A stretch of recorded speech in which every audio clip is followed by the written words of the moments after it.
Well, I'm running down the road trying to loosen my load. I got 7 women on my mind. 4 that wanna hold me, 2 that wanna stone me, 1 she's a friend of mine. Take it easy, take it easy. Don't let the sound of your home wheels drive you crazy. Lighten up while you still can. Don't even try to understand. Just find a place and make your stand and take it easy.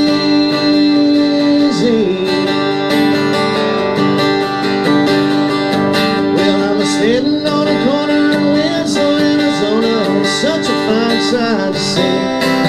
It's a girl, my lord, in a flatbed Ford, slowing down and taking a look at me. Come on, baby, don't say maybe. I gotta know if your sweet love is gonna save me. We may lose, we may win, but we will never be here again. So open up, I'm climbing in, and take it easy.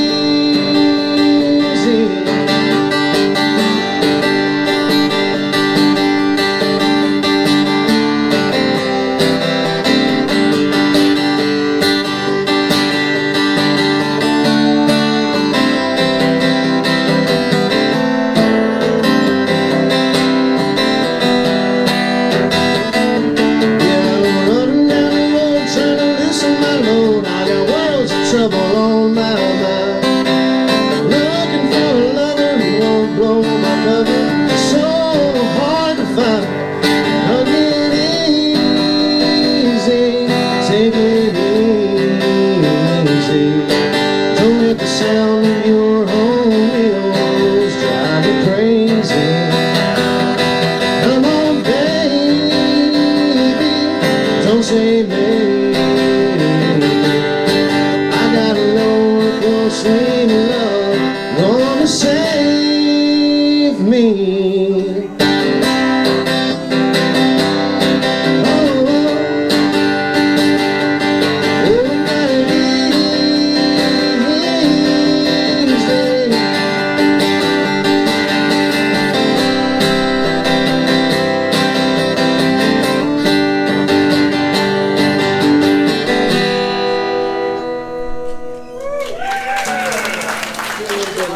Yasgur at Woodstock.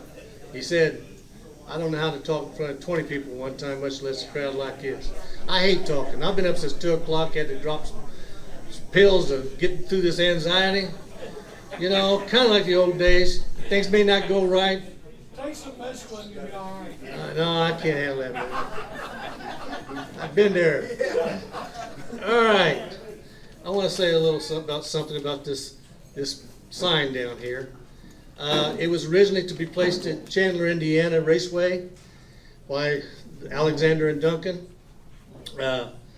Bob came on to the website on the Erie Canal Soda Pop Festival website and was offering it for sale. And I contacted him and I said, listen, Bob, I'm the historian at Posey County Historical Society.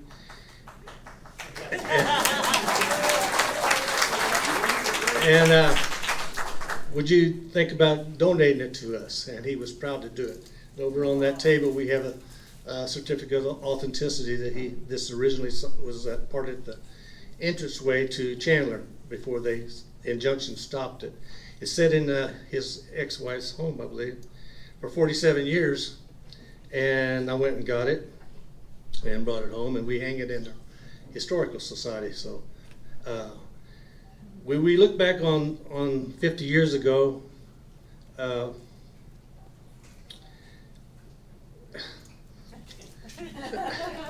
you know, some people say, why are you historian here at Posey County Historical Society? Well, basically, I was at Bull Island. I was at Woodstock 99. I seen hundreds of concerts in the 1970s in this era. And Bull Island is the only concert I ever went to where the music was secondary. The people were every the trip. The stories and the things we endured. We were 3 years from '69 Woodstock, and a lot of things had happened. The war was still going. Kent State had happened. Music had changed. We went from top 40 to albums, and the music meant something to us.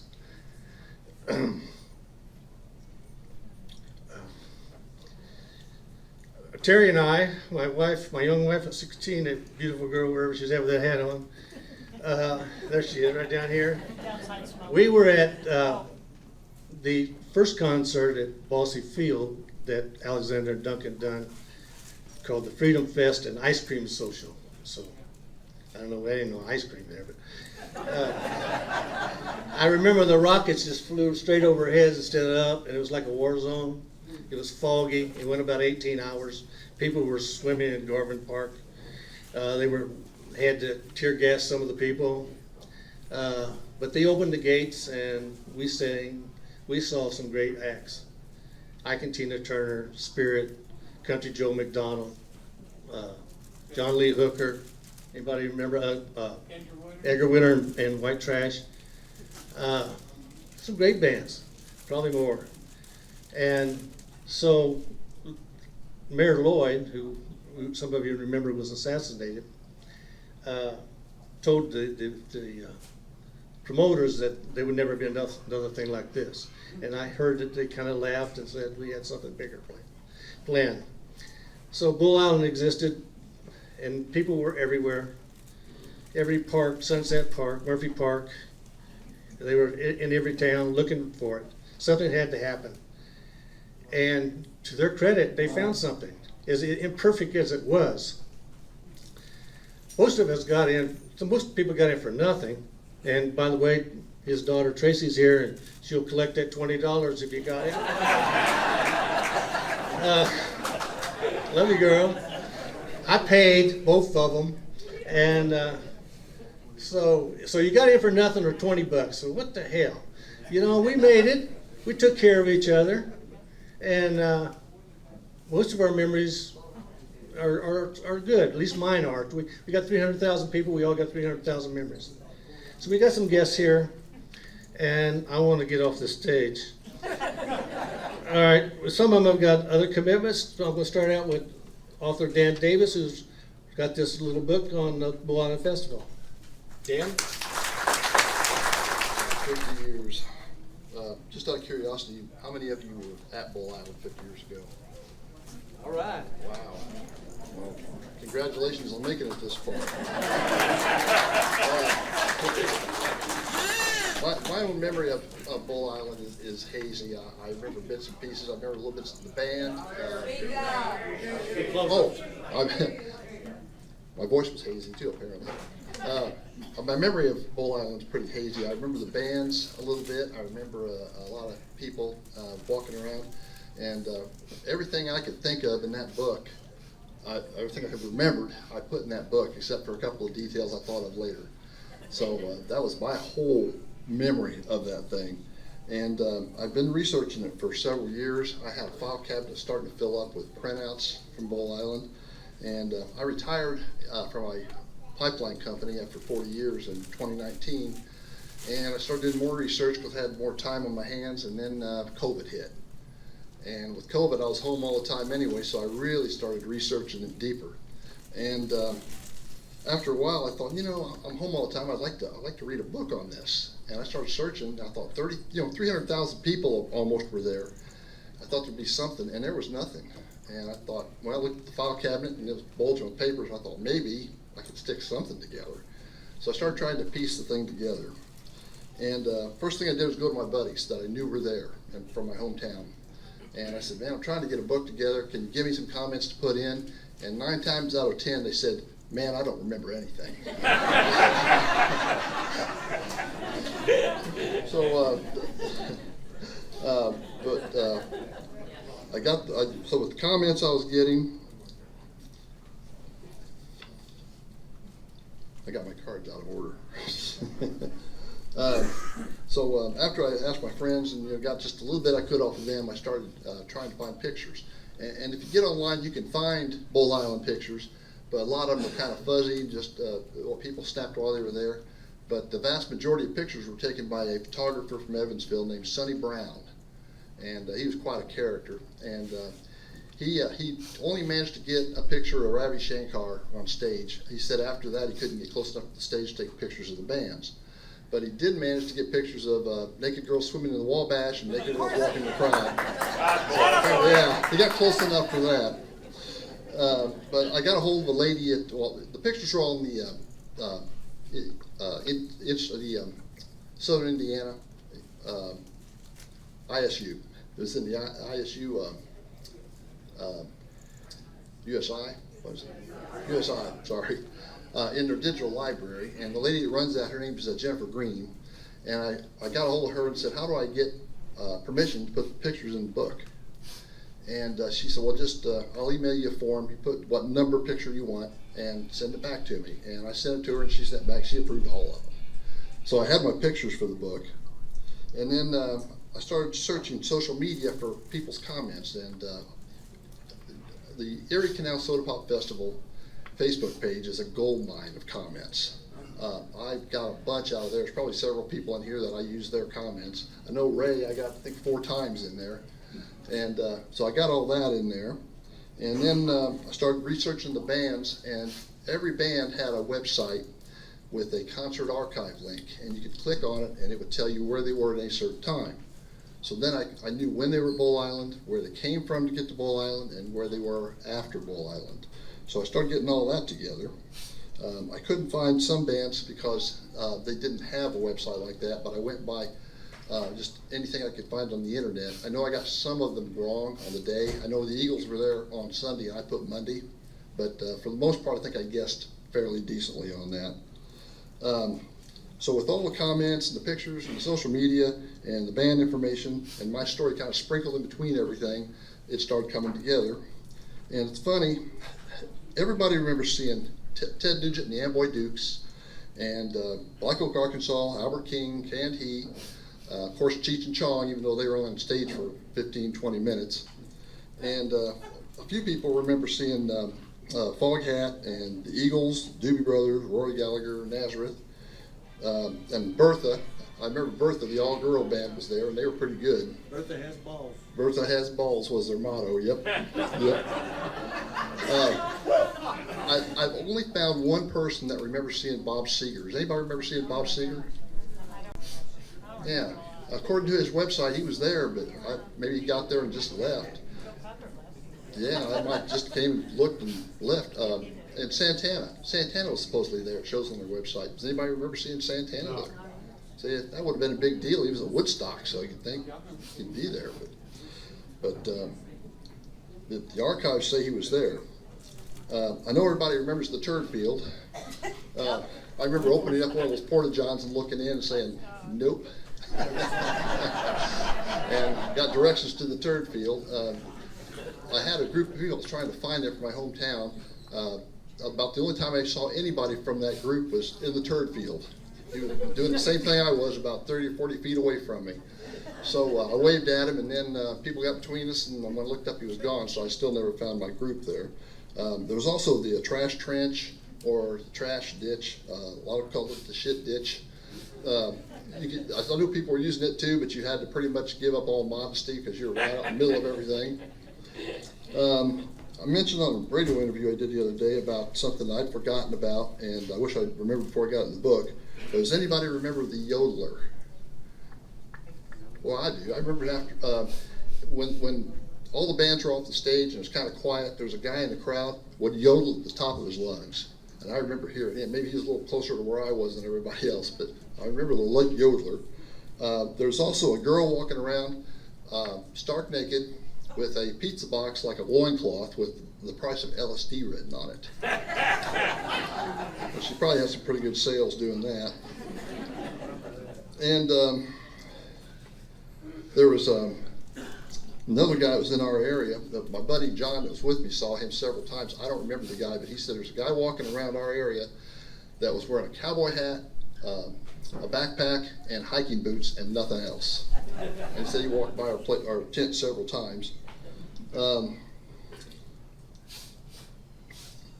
there's, I just read this the other day. There's a girl said she lived nearby, and people were leaving Bull Island, and she said she looked out in the backyard in the morning, and there was a bunch of, she said, naked hippies washing themselves off with the house garden hose.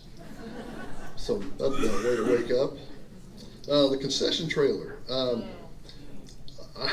was at the concession trailer, get a couple of hamburgers for $10 each, and I was standing there in front of the table, and everybody was grumbling about the price, and all of a sudden the guy next to me said, "F this, let's take this place," and the table went flying over, and the girls bringing my hamburgers dropped them on the ground and ran, and everybody ran for the grills. And I thought, man, if I don't run for the grills, I'm not going to eat. So I ran the grills too, got 2 hamburgers, but I wasn't there to burn the place. So I know it burned later, but I didn't go out there for that anyway. I have since found that my hometown at the time was Zionsville, Indiana, and I'm amazed at the people my age that were at Bull Island. I found out later, and it must have been that way with every Midwestern town. Must have had people, that are our age now that were there, because I run into that everywhere I go anymore. Matter of fact, I was at Davis family reunion 2 months ago, and I'm sitting at a table with my cousins, and my cousin, she mentioned the book, and then her husband said, "Yeah, I was at Bull Island." And I said, "Well, Chris, you never told me you were at Bull Island." I said, "If you told me, I could have put something in the book." And of course he said, "Well, man, I don't remember anything." So, and I was in New Harmony in April, helping a guy doing a documentary.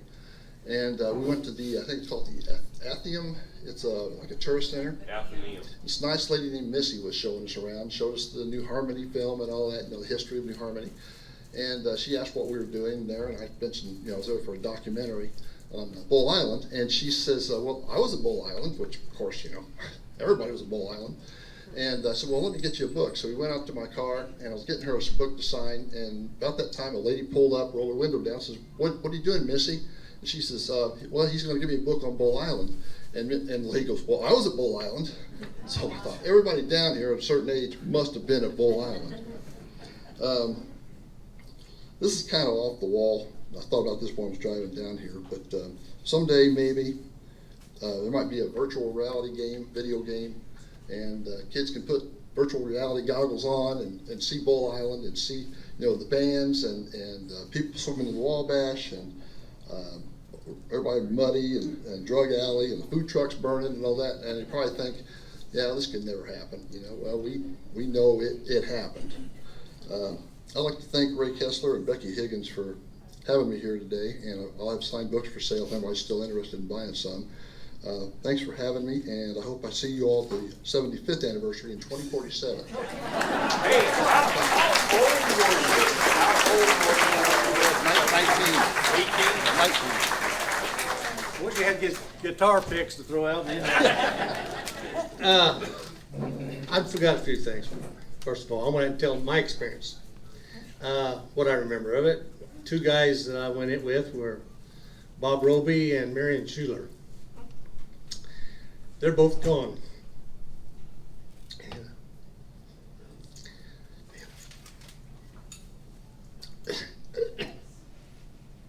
Great guys.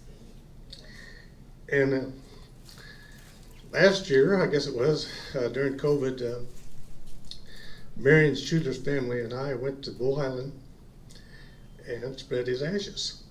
Wow, how cool. And his daughter is here today, and it's touching. But him and I grew up together. We were friends and lived next door. And we went in some old car, I don't know whose it was, and I had a duffel bag full of food because I'd been in the military and I had this big bag, so we were prepared.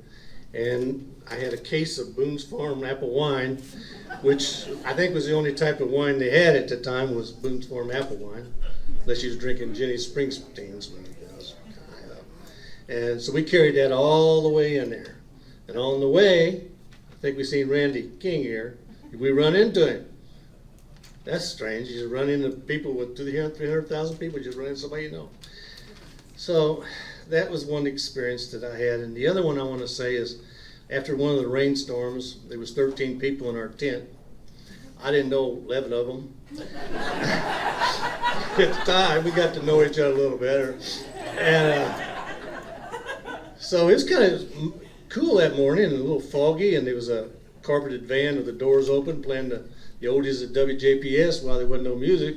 And this hippie chick was barefooted and just dancing up a storm in the mud, and I'm sitting there next to the campfire with a box of pretzels and a bottle of Boone's Farm. And she finally looks up to me and smiles, and she comes over to me and says, "Man, I'll give you a bag of weed for a handful of pretzels." And I gave her the whole box. You know, it's going to come in later. Better I'll use it later. All right, let's get on with this. I think second we want to go with Linda Dyke. My name's Do you hear? Linda Dyke, and no, unfortunately, I did not get to go to Bull Island. Back in my days, my mother said no, and no meant no. So I didn't get to go, so I'm sorry I missed all the fun that you all had. I'm a friend of Tracy, the daughter of Bob Alexander, and Bob, of course, was one of the two promoters for the Bull Island Festival. And Tracy has asked me to read or to share a bit of her father's life, as she didn't think that she could make it through because she's kind of still grieving his recent loss. Tracy, how about standing up so people can...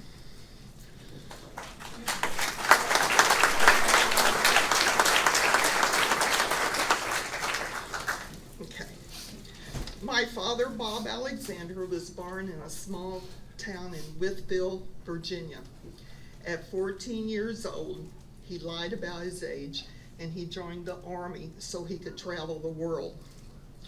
He was a natural at networking and talking with people, always working on the next deal, the project, and the show. He had a natural love for music, and he even recorded a few records in his younger days. And Tracy gave me one of his records last night with his name signed, and the title is The End. He loved working to bring music festivals to the people. And yes, of course, he always wanted to make a profit, but in the long run, he just loved creating events that would bring people together and celebrate.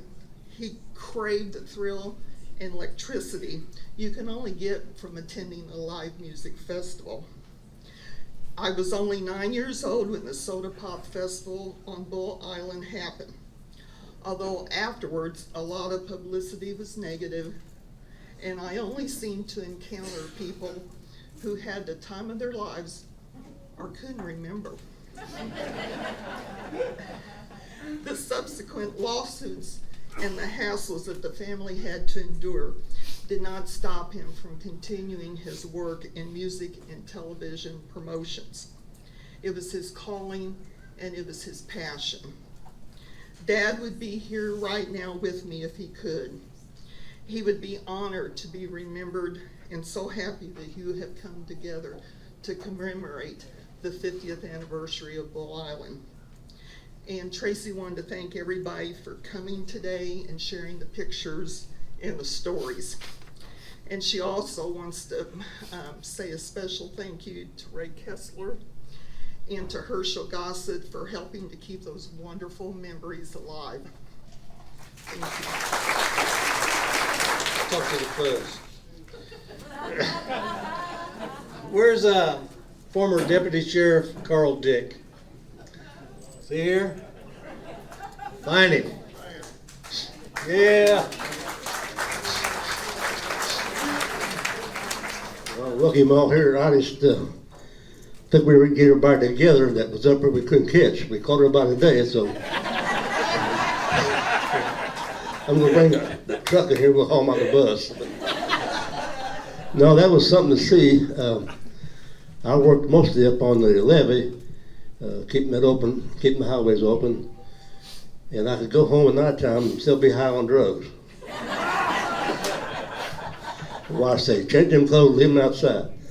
But it was so strong there, I was half a mile from the island, and it was still bad, real bad. One thing I want to bring up, they said didn't make any money, I'm sure they didn't, but they had a ticket booth up there set up. It was probably a 6x6. And they hauled the money out with helicopters and duffel bags full of money. There was money knee deep in that trailer. It's unbelievable the money in there I ever seen in my life, you know. But all the rigmarole they had through this, they probably didn't make no money at all, but they had it at one time, had a lot of money. So, anybody got any questions for me? That's good. No, no, I said we had a good time up there. It was a long 5 days, I know that. We got in there before they ever started, and after everybody left. And you talking about trash. They had plenty of trash up there. You know, they probably took a cat and buried it all. That's so much of it. We did have 3 people that they found dead.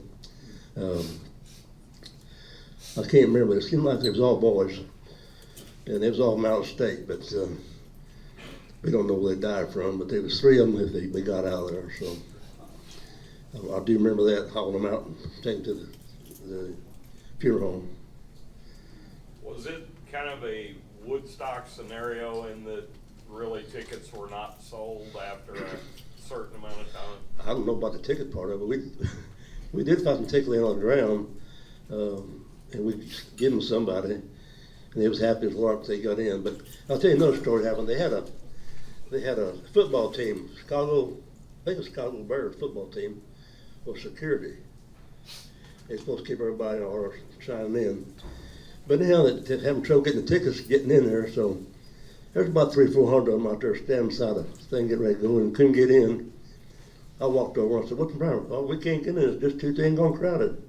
I said, "Back up and get your group together and just rush them." And they did too. We got them on our hair and they're back in there, so. Okay, anybody else? How many days did it take to clear up I-64? I know the Joe Straw up there had a record service. He towed in 200 cars after everybody left. Wow. They just left everything on the road. And the pictures up there showed a lot of it, but it was crowded, but it was that bad, really bad.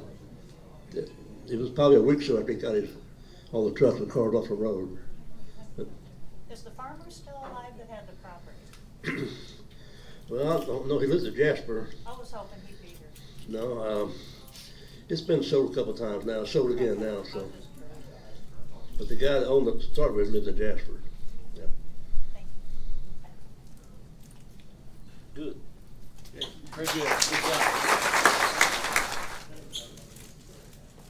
job. Okay. We have a limo and ambulance driver, Johnny Mayer. Is he here? Yeah, John. Good morning, everyone. Bull Island. What an experience. I have a limousine service in Evansville. I was not the ambulance driver. I have an ambulance at the time. I had an ambulance service at the time. I owned Comeyer Services. And of course, I did the limousine service for the entertainers, Aiken Management and Sunshine Promotions out of Indianapolis and Concerts West out of Texas. And I also was a personal friend of Bob Alexander's.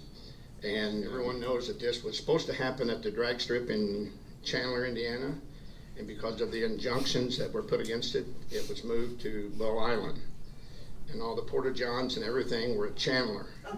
And they were not put together. They were built, but they were not put together, and they were on flatbed semis. And Bob come to me and said, "Johnny," he said, "can you send some escorts?" I own the escort service in Evansville also that escorts the funerals with the motorcycles and stuff. And I started all that when I was 19. That's why I still got it today. But anyway, he said, "Can you send some escorts up to Chandler and get those trucks down here?" And I said, "Certainly." So I sent some off-duty city police officers who were riding the motorcycles, and I did it too in the daytime, but I was down there with him, and I couldn't do that and do that too. So I sent the sickles up there, and they brought the trailers down. They come up to the road that went to. There's a little community down by Bull Island. I was asking, I didn't come up with the name of it. Huh? No, not Griffin. They had some trailers and right not far from the island. But anyway, the road got blocked, and I think we may have got a semi or so down there, but the road just got so jammed that we couldn't get them all the way back there. So the booth got set up around 2:30 in the afternoon. There was a fine. There was a $15,000 fine the county had given because of the non-permit or whatever they were charging for, $5 a day, and that was in Illinois. That was in White County, and I know that had to be paid by 4 o'clock, or they were going to send the police in and stop everybody and bust it all up. So at 3:30, Tom Duncan and I, who was Bob's partner, and I left in my ambulance with red lights and sirens going through New Harmony and over to Carmi and right up in front of the courthouse with the siren going, and he ran in with $6,000 out of that booth in just a short period of time, and the rest of it in a check to pay their $15,000 fine so they could have the event. There was a lot of money around. There was people making money off of it everywhere that had nothing to do with Bob. There was, I don't know if they were farmers or individuals on the Illinois side, was bringing people over in boats, charging them to bring them over and letting them off. So it was a big sieve. There was a lot of people getting in. I worked on top of that levee, a friend of mine, and we took tickets for Bob from the time it started till daylight Saturday morning. When it got daylight, we were about exhausted, just about to drop. And the traffic was one lane coming off of the interstate. It was a gravel road where we were at. And it was just car after car, van after van. And the people gathered, a lot of them were walking in because their cars were out on the interstate. And they would gather down there where they would come up over the levee, and there'd be 100 of them or more, or 150 of them, and they'd start chanting. And when they started charging us, we would just get out of the way and let them run in. And I also have a security service, and I had a slapstick, and the officer may remember those. It's about that long, and it had a leather that would go over your hand, and you could hold it, and it had a piece of lead in the bottom of it. Well, the few stragglers that would come in late, I would go up. I was young then. I could run like a deer. And I would go up and I'd hit them right here on the back of the leg right here and stop and say, "You didn't pay, give me $20. And I'd come up with the money and turned it into the booth. And my friend was taking tickets down here, just 30 feet from me. And he said they're okay, and some of them didn't have tickets, and I'd bang on the side of their van, and there'd be people covered up with blankets in the back of it, and I'd say, "Cough up the money. I know you're back there. Cough it up." So they would come up with the money and pay us, and I'd give him the tickets back when we collected them, and he'd resell them, and we would just because they didn't have tickets. Now this was in. Bob told me this was in magazines or all over the country. And I don't think he expected this kind of a crowd. But I don't know, does anybody know a real count? I heard 300,000 people. Huh? I think it was more than that. Well, yeah, and I'd heard once 350, but I don't want to exaggerate it too much. But Yeah. there was a lot of people, and they only lost 3 people in that 3-day period. I think that's a pretty good record. Deaconess lost 11. So I think that was a pretty good record for that size of a crowd. And Deaconess only had 250 people in-house. So I think they had a good record. But it was a good experience. I told Bob that I would not bring my limousines down there after being there afternoon. I said, "I can't bring any limousines down here. We'll never get them out of here, and I don't want them tore up." So we shuffled him back and forth from the exec, and he got the helicopter, and they flew him down on the helicopter. The one of the main ones canceled. Who was that, Tracy? The top, Cocker. Joe Cocker. Joe Cocker, yeah, one of them canceled that didn't show up. But anyway, it was a great experience there, and there was kids coming from everywhere. It was just massive, and I was all over the place. And they were trying to get their cars in a parking stall in that little community out that I speak of, and they were parked, and they couldn't back this way in. So I said, I can get your car in there for you. And they'd all get out, and I'd drive it down in the ditch, just head nose first. And they'd clap and carry on and holler. And he got it in there. So how it got out, I don't know.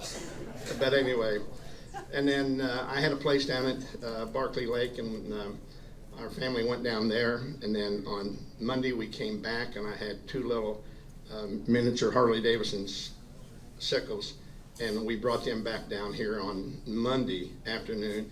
And we rode all over the island, and I didn't see the crater with the bomb drop, but it looked like there had been a bomb drop, just debris everywhere. And there were a few people still there, but anyway, it was a great experience. And I don't know if Bob made it, and I got paid. Bob paid me, so I was fortunate enough. I think Reese Catering had some bad luck with their trucks and stuff, but. It's a great event. You know, they have one like that. They've had one over here by Cave and Rock. Anybody know that name? Hog something? Hog Rock? Yeah.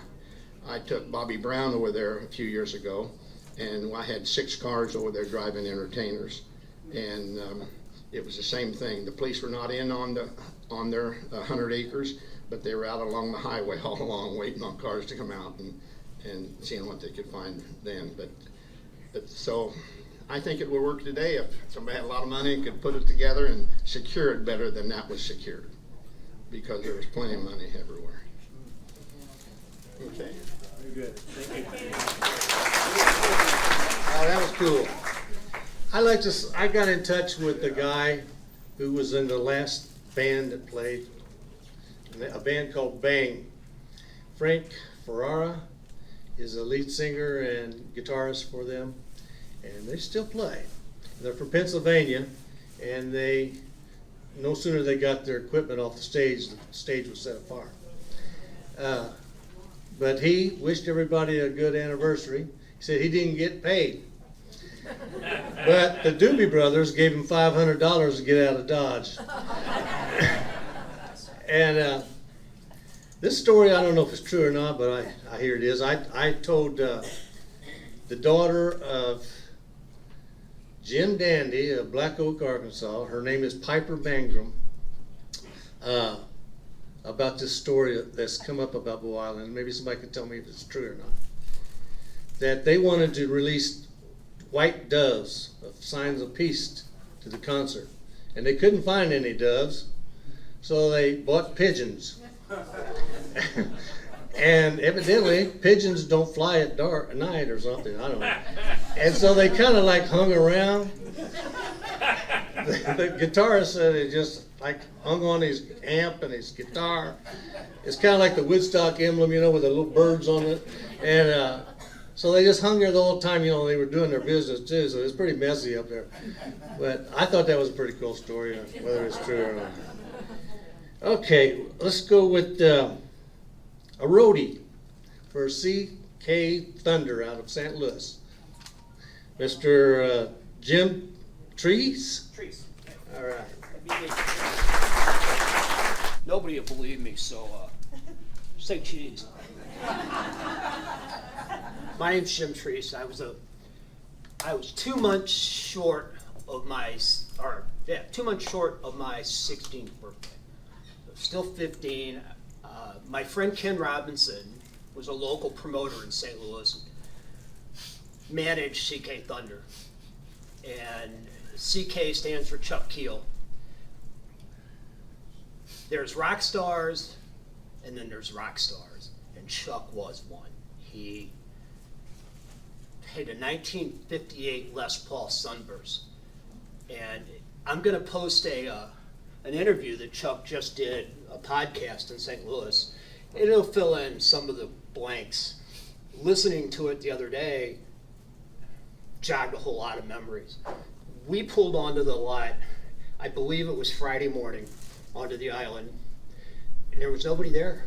There was a stage at the far end, and there was a trench digger digging that trench, the pit. And I'm going, what the hell is this? It was to keep the cars from driving up and to the stage. We partied all day.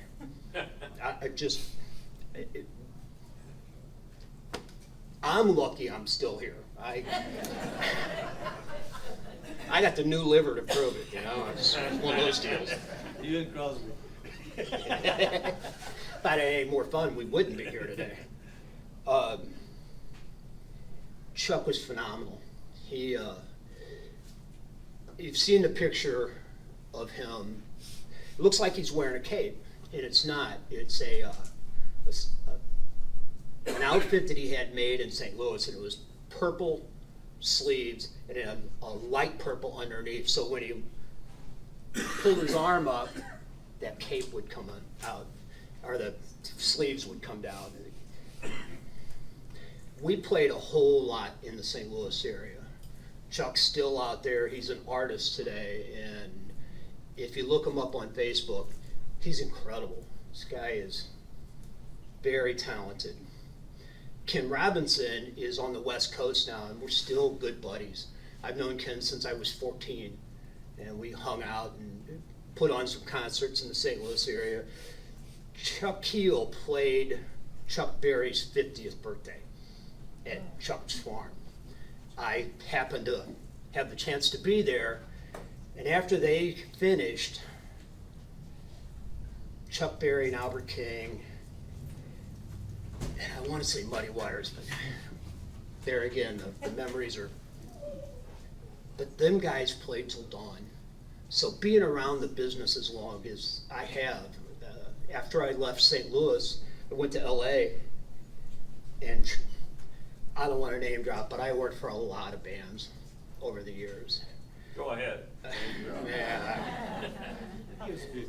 My favorite band that I ever worked for was an all-girl band in LA. They were the founding members of the Cherries, 60s female rock band, and Wendy Tramber was the best female lead guitar player I've ever seen. So big shout out to Wendy and Stephanie. That's really all I got. My memories are so scattered, and We're all there. one too many peyote strawberry milkshakes. That's all I can say. Peace. Okay, I want to do one more guest speaker before we dismiss. He wrote the Evansville Courier Woodstock on the Wabash for the 40th anniversary, I believe it was. I know what you guys are thinking. You're thinking, this guy looks really good for someone who was at Bull Island.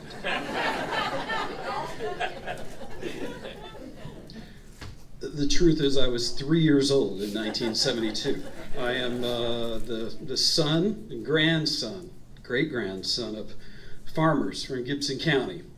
I'd been working in New York City. I lived there for about 20 years. I don't need your judgments, all right? I just lived there.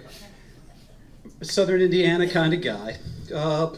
I worked for CBS News. I worked for Bloomberg Television. I was an investigative reporter. My father was diagnosed with cancer in late 2010. We left New York. We moved to Indiana. I found a job quickly at the Evansville Courier and Press, just in time for the 40th anniversary of Bull Island. I was always very interested in this story. During the years I lived in New York, I was an editor at Guitar World and Guitar One magazines. I worked for a blues guitar player named Johnny Winter. I toured a little bit with him, not as a musician, as a hanger-on. But I got interested in this story, and it was really fascinating. I think when you think about the great rock festivals of that era, You think of Woodstock, you think of Altamont, you think of Monterey, you think of Miami Pop. These are things that happen on the coast, right? California, it's New York, it's the East Coast, West Coast. This is something that was so uniquely special to this region. And I don't think that it's ever fully, it's a story that hasn't really been told. I think Dan's done a tremendous job of giving the story some life. But it's really a special thing. It's unique to our region. It's great that Ray is doing all this. A couple of things that I would just say about Bull Island. When I get online, it really annoys me when it's, worst festival ever, ? All right, that's clickbait. Don't click on that stuff. By the way, Dan, you're in trouble for stealing hamburgers. But the Fire Festival, for example, if you guys have heard of that, just a few years ago, people showed up. There wasn't even music there. There wasn't even a stage. There weren't even bands. There was music at Bull Island. It is true that there were long delays. Some of the headliners got into it. I've interviewed a lot of these people, the ones who are still alive. But the one thing I think that, just to tell this audience today, that's so fascinating about this, most of the musicians that I've interviewed, they don't even remember for sure whether they were there. This is true. All right, now, people say, well, that's bullshit. How are you going to not remember playing for 250,000 people? But Bob Seger, for example, had been playing big festivals since 67, 68. He was a regional sensation in Michigan, the upper Midwest. Neil Dowdy, who is the keyboard player for REO Speedwagon. If you look at the original bill, REO Speedwagon was on the bill. I interviewed the founding members of REO Speedwagon. They couldn't remember. You would think a guy from Evansville, who is a keyboard player in a rock band, would have remembered playing at Bull Island. They didn't. Okay, so it goes on and on and on. But you people who are out here today, you're the story. You're the ones who remember it. You're the ones who can tell everyone what had happened. But I think most of these artists would like to hear from you guys to learn a little bit about their own history, because they really just don't know. So, two more things that I want to say. I'm getting off this stage. I am still working on a book, and I made an agreement with Bob Alexander and Tom Duncan, the promoters of the show. We were going to work on this book together, and we were going to tell this story. I discovered something in the process of doing this that has been a real curveball, and I'm still dealing with it. I always thought that the story had several pillars. You have the fans, you have the musicians, you have the police. All of the records from Bull Island remain under seal by the state of Indiana 50 years on. And I have challenged them through the state's Access to Public Records Act, trying to gain access to these documents. Now, under the state of, I don't want to geek out here on media law, but under the state laws, the state has the right to exempt certain records. For example, if a police record has your social security number on it, something about your medical history, right, you can conceal that, and there's a reasonable justification for doing that. The reason that they gave me for denying me the access to Bull Island records is that it is part of an ongoing investigation. Folks, I ain't making this up. I'm not making this up. Okay, now, there are no crimes that could have occurred at Bull Island for which the statute of limitations would not have already expired, with the exception of homicide. There are no homicides alleged to have occurred there. Now, a lot of you guys killed your own brain cells, but that's your own business. That's not a crime. So, I'm really down to a couple of options. Now, I can pursue them again with more open records requests, which I've done, but this has been going on now for 6-7 years. I thought I would have a book, I thought I'd be selling my book this weekend, Dan. It just hasn't happened. I really have, I feel like I've done the work, but there's just an incomplete story. The Indiana State Police fought furiously to make sure that this thing didn't happen. Bob Alexander and Tom Duncan filed a civil lawsuit after Bull Island against the Indiana State Police. I have copies of the depositions that were given in that case.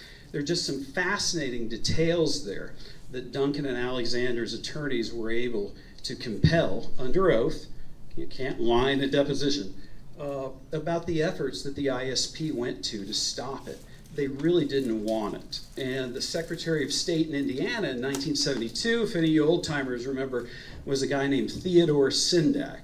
And Theodore Sindak made Bob and Tom pretty central exhibits in their political campaigns. This all happened against the backdrop of the 72 elections. So there's a very, very thick political component to this that I wanted to tell people about. And I'm looking forward to giving you the story. I'll answer your question. I'm going to say one more thing.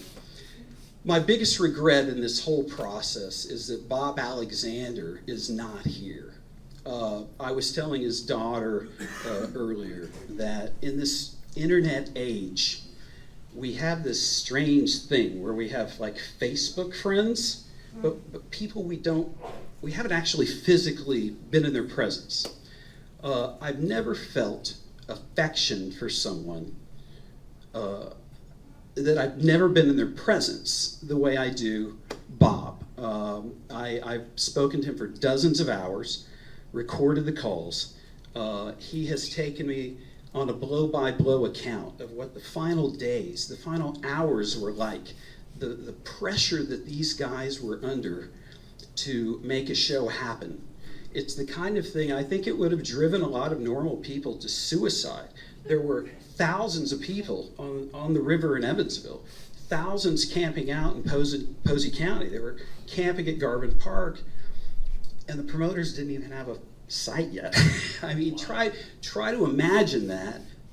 The bands that got off the plane in Evansville, they didn't even know that the gig had been moved from Chandler Raceway. They all thought that they were going to play for 65,000 people, which is why when they got it, they had concerns about security. You can understand. Bob would have told you, he told me, tell everyone if he was here, the decision by the bands to cancel was not entirely unreasonable. They thought they were playing for 50 or 60,000 people. They showed up, quarter of a million people were there at its peak. The National Park Service, I don't think, did estimates in those days, so it's hard to actually pinpoint the numbers. But Bob Alexander is just one of the most remarkable people I ever interviewed as a journalist, and I've met presidents and senators and Hall of Fame athletes and everyone you can imagine, but Bob was just a fascinating guy. He had this incredibly entrepreneurial spirit, and he really believed that the event, more than anything else, he just viewed this like he understood the power of music and the way it connects people across the generations. Bob had aspired to be a pop singer, recorded some 45s for a label out of Evansville. He loved music. He just loved it. Bob had a meeting with Roy Orbison in Nashville, Tennessee, which is where I live, by the way, downtown in the mid-1960s.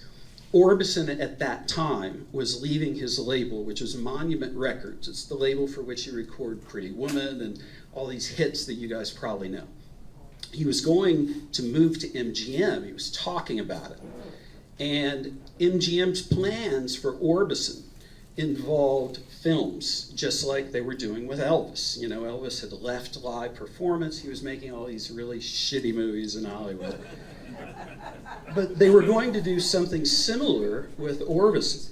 And when Bob met Orbison, he was pitching him a screenplay. They met for the first time because Bob was working for a writer who was trying to get Orbison to sign on to this thing. And Orbison rejected the idea. But he said to Bob, Bob, you know what? I'm not interested in this story, but you've got a real passion for music. why don't you book some shows for me? And Bob started booking shows for Roy Orbison in about, I think, 64 and 65. If any of you were around and you remember this, Roy Orbison did some really well-received shows in Evansville in the mid-60s.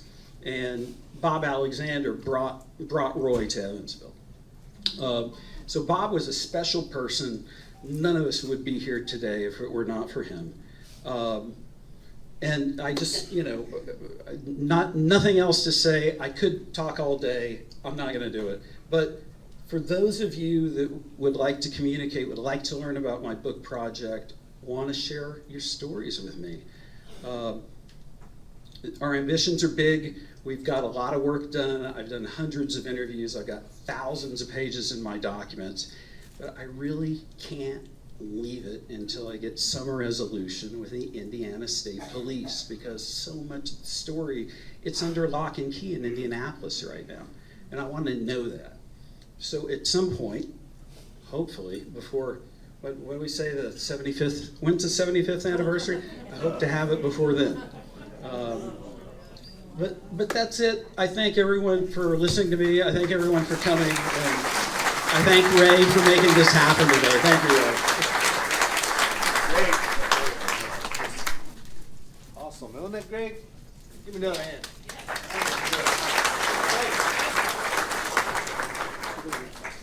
Any questions? There's a question. Well, did you ever get to see the Indiana State Police covert film that they did? So in 2015, I filed a complaint against the Indiana State Police.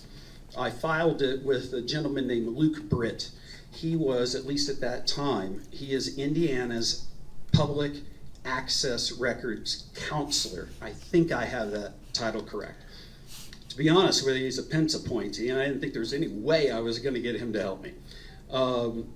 Because normally, they want to keep that kind of stuff sealed. So the Indiana State Police in 1973 and early 74 ran a film. They displayed it publicly, more than 150 showings throughout the state of Indiana. It was, yes, sir.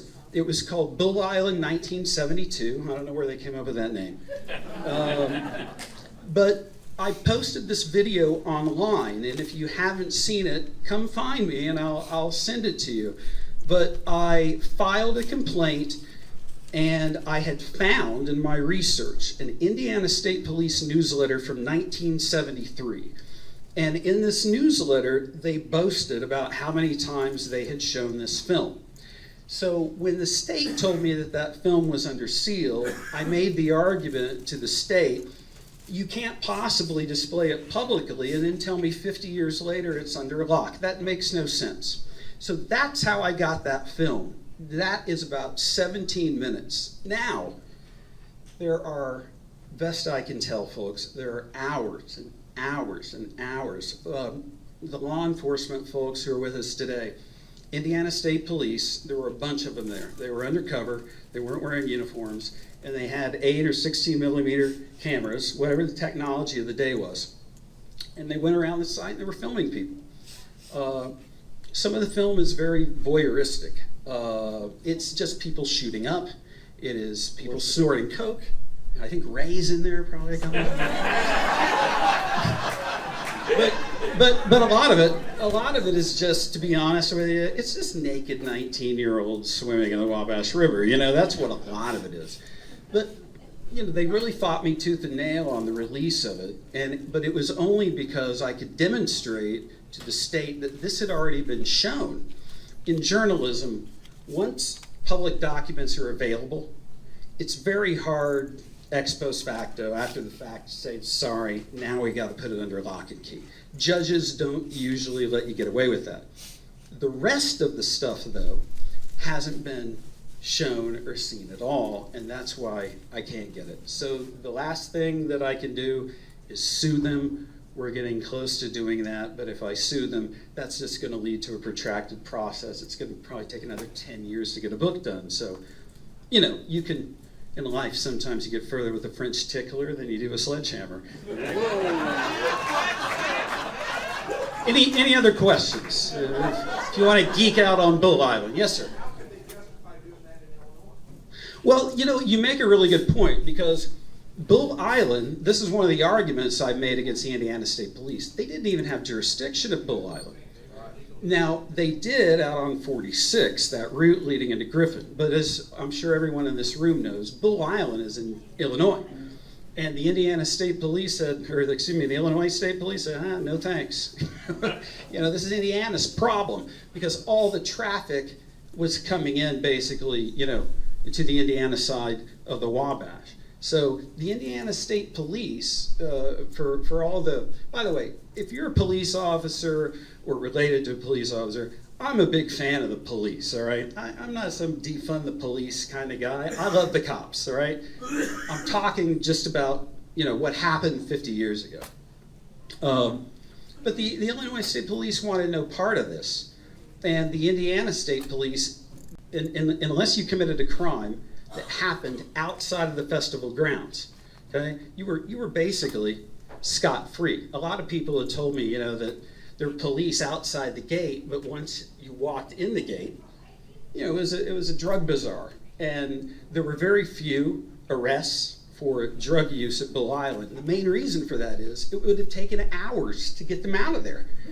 You're going to take 8 hours to get some 19-year-old kid out of there so you can bust him for smoking a joint at a festival with 200.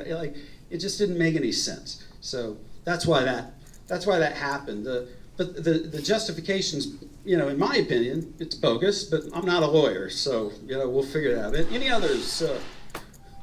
All I got. Okay, thanks, folks. Hi, I grew up near Griffin, and Griffin was just a little bitty town of a couple hundred people, just like it is now, and we were just inundated with amazing people from all over the states. But I was really young. I was only 14, and my parents were watching me like a hawk because they didn't want me to go, even though I wanted to go. But my aunt and uncle took a bunch of us in on a truck. My mom was sitting behind me, and my aunts, they were watching me. I was sitting on the tailgate. This really cute guy hops up and sits down beside me, and I'm looking at him, and he's looking at me, and he pulls out this great big old bag of pot, and he goes, "You want to party?" And I'm like, well, my mom's sitting right back here giving you the stink eye, so I don't think I can. I'm Steve Waller. I used to work at IGA during all this going on Labor Day weekend. I was going to be a senior in high school, and like I said, I was working at IGA. The week of the festival, starting around Tuesday, there were strange people coming in Mount Vernon, shopping, buying stuff, no big deal.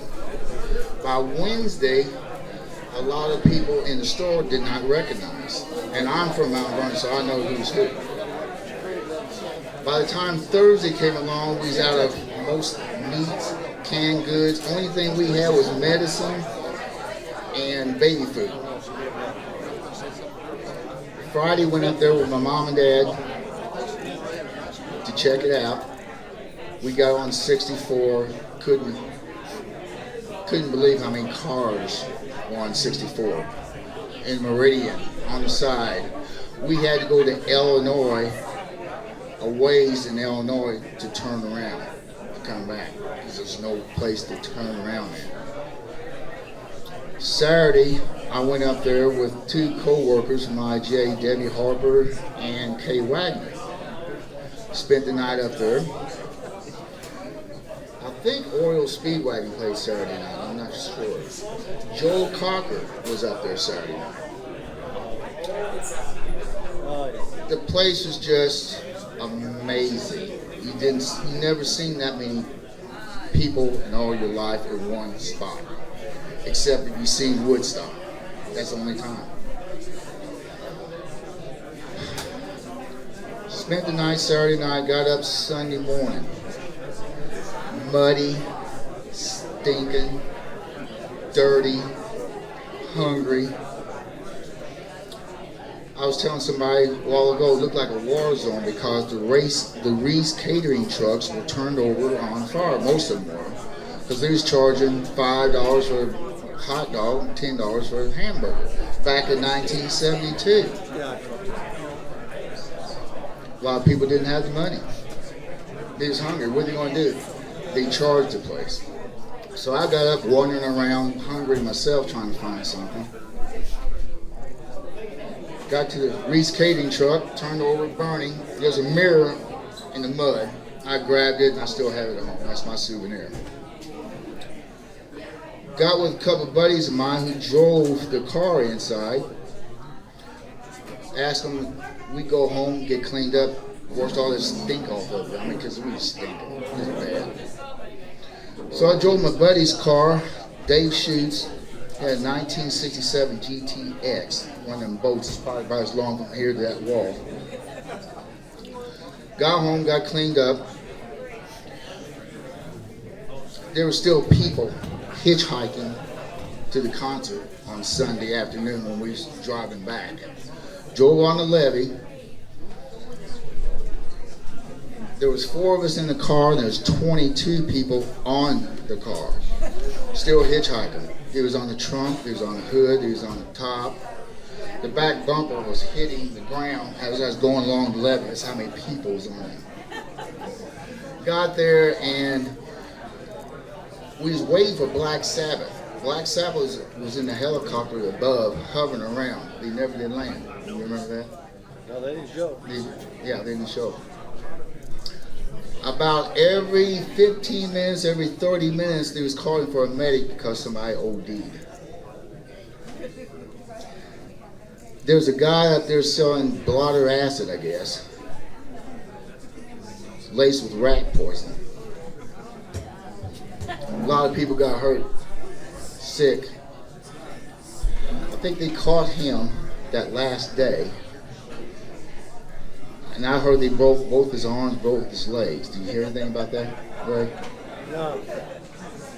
May not have been true, but so that's one of them things that goes around, you know. But I want to know. What I want to know is, what day was that ticket booth set up? I got there before they had ticket booths. I was there early. How early is early? That afternoon, Friday, I guess it was. Friday afternoon? As soon as I heard about it, I was there. What day did the concert start, actually? Saturday morning, I think, noon. Supposed to start noon, I think. Saturday morning? Saturday, Sunday. Is that right? And I didn't stay till completely the end. But that was my experience at Bull Islands. Thank you, Steve. Very, had a lot of fun. Had a lot of fun, had a good experience, seen things I've never seen before or since. I will say a little bit of something else. I was at Woodstock '99. Took my 16-year-old son to see what things that I had seen. Me and the late Marion Schuler, he took his son. So we all went there, went to see the Baseball Hall of Fame first, and then went to the festival. They took everything we had walking in the door. They charged us $165 to get in.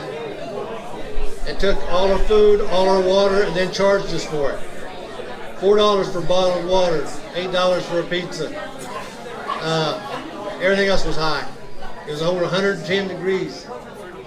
At $25 for a block of ice if you could find it.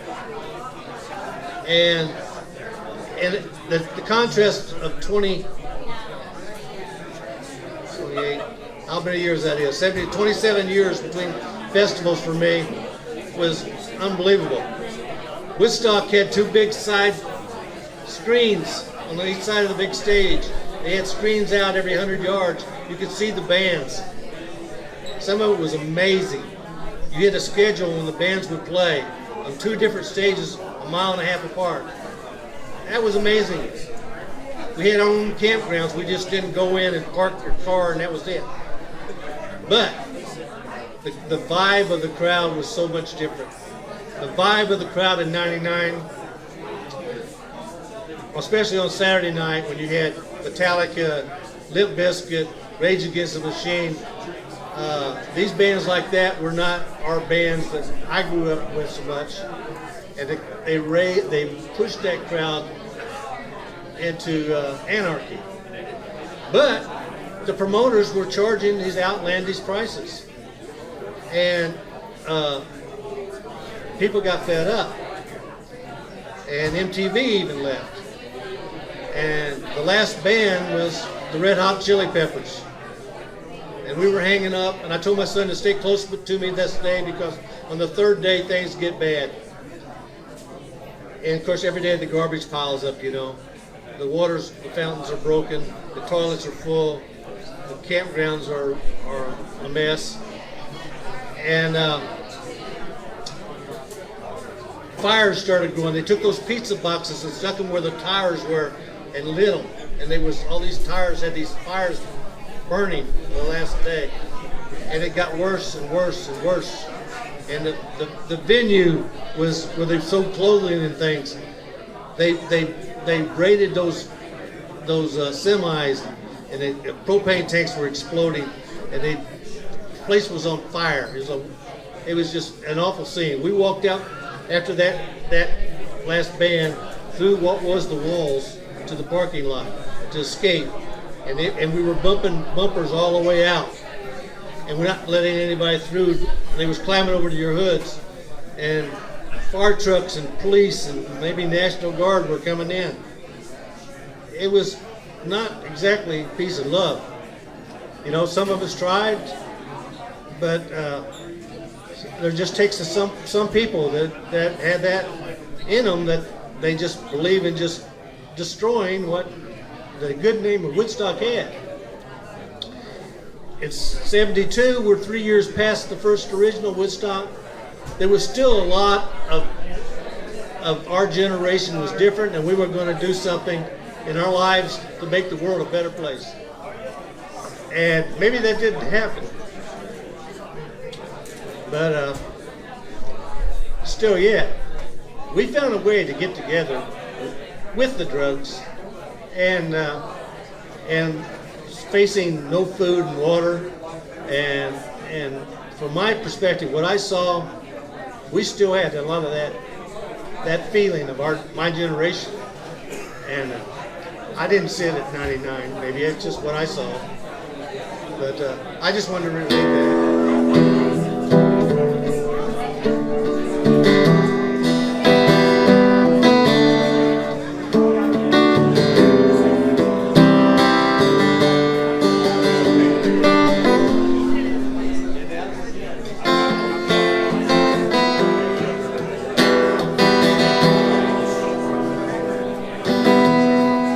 Nights in white satin,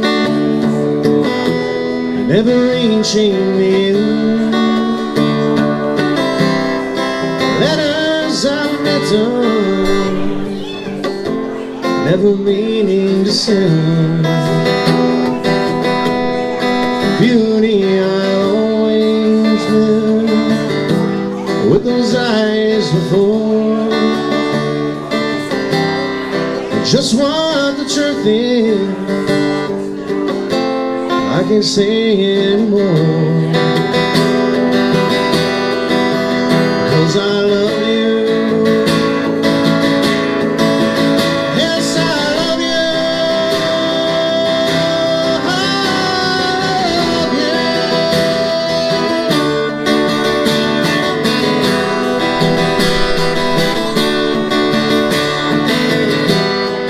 Gazing at people,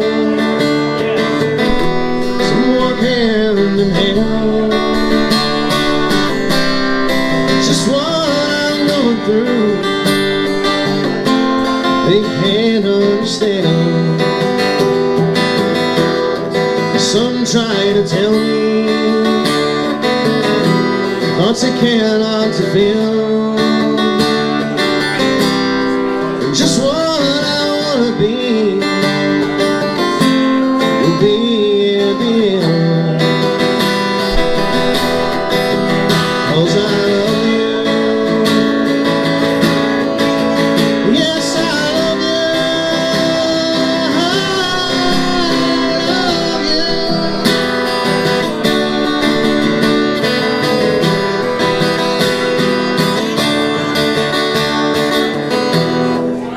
you. saints in white satin, never reaching you. Letters I've written, never meaning to send.